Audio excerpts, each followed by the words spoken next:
What's up everybody? In this video we're going to be talking about the legendary Sigma 18-35 art lens and figuring out if it's a lens for you.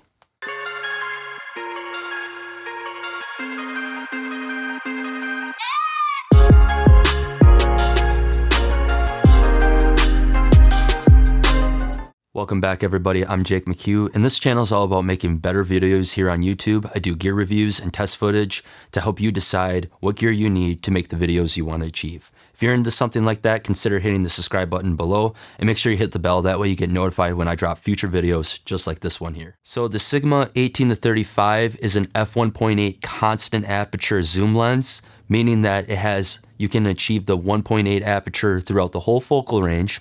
It's part of the Sigma art line, and it has a very solid feel to it and amazing build quality in my opinion. With having the aperture of f1.8, it is the fastest zoom lens out on the market if I recall correctly, and it comes in brand new around $640. This focal range here, you basically get a 28mm, a 35mm, and a 50mm prime lens all in one lens, all at f1.8, and that's a very, very awesome and very useful because it gives you that shallow depth of field, blowout backgrounds full of bokeh, and it really helps in low light situations as well. And if you're a Micro Four Thirds user and you happen to use this lens with a speed booster, things do get really interesting then, because you have a 24mm, a 35mm, and a 50mm full frame equivalent all at f1.2. And that's super awesome because it's very hard to achieve that really nice shallow depth of field on most Micro Four Thirds cameras. Along with it being the smaller sensor size, it's hard to use those cameras in low light typically. With this lens, you kind of can get away with that more. The zooming on this lens is all internal, which is nice because it doesn't really shift the weight at all of the lens or the glass inside the lens, so you wouldn't really have to rebalance if using it on a gimbal in my opinion. And I also feel like it helps prevent dust from getting inside. Do note though that this lens is not weather sealed. I really wish it was, but do note that it's not weather sealed even though it's all internal zooming. Both the zoom and the focus ring on this lens are very smooth and they have this nice rubber grip to them. This lens comes in a lot of different camera mounts. I recommend and use the Canon EF myself. Reason being is that that's a very adaptable and very popular lens mount.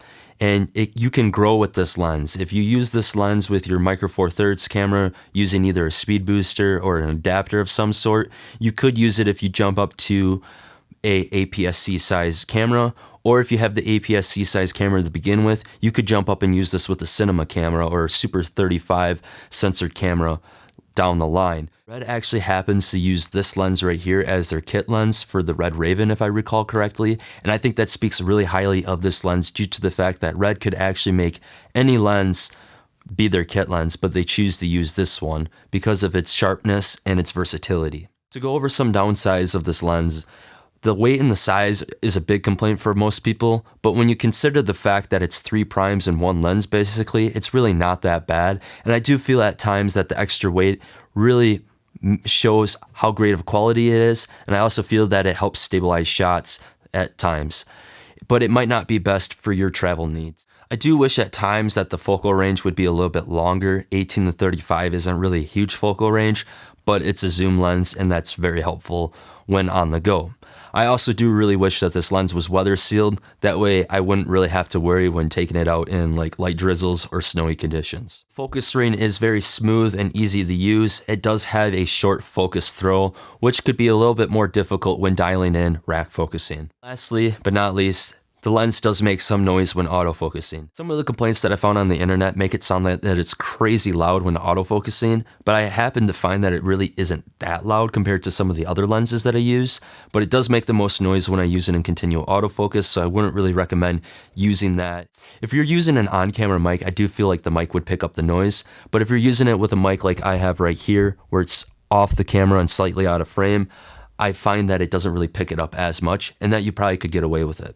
When comparing this lens to native Micro Four Thirds lenses, I find that the continual autofocus is pretty much useless when comparing it to those lenses, but the trade-off might be more valuable to you if you really want that low light capability and you want to have that creative shallow depth of field that you can't really achieve on most Micro Four Thirds lenses. So that's going to wrap it up for this video here, and here's some of my final thoughts about this lens. I feel like this would be a great lens for anyone that's looking for a focal range that will cover them for most situations, is tack sharp, and also gives them a shallow depth of field.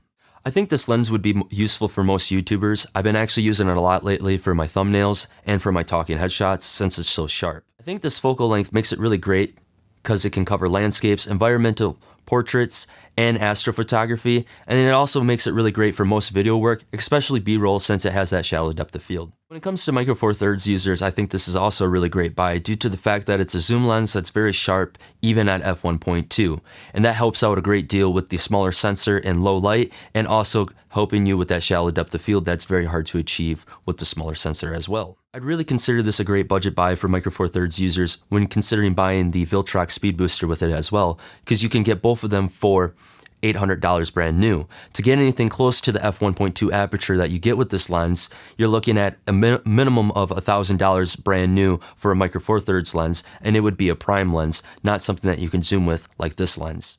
When considering the fact that this lens is very adaptable in the Canon EF mount, I think this makes it even a better value than what it is already, due to the fact that you can grow with the lens and adapt it down the line to other camera systems. As the saying goes, marry the lens, date the camera.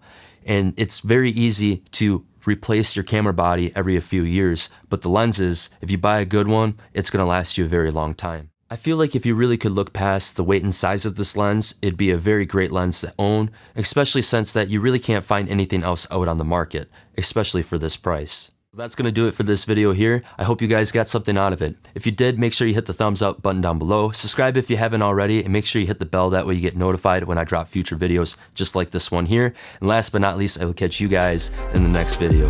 Peace.